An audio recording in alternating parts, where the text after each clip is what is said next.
اور اس وقت کو بھی یاد رکھو جب اللہ فرمائے گا کہ اے عیسیٰ ابن مریم، کیا تم نے لوگوں سے کہا تھا کہ اللہ کے سوا مجھے اور میری والدہ کو معبود مقرر کرو؟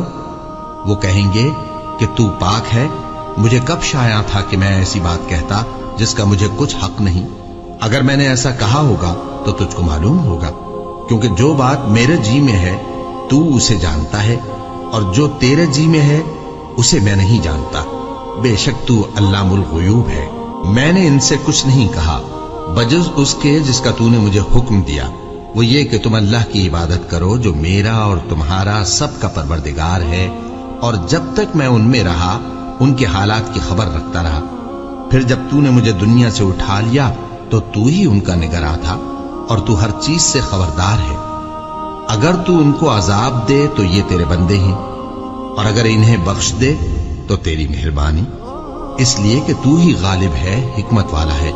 اللہ فرمائے گا کہ آج وہ دن ہے کہ سچوں کو ان کی سچائی ہی فائدہ دے گی۔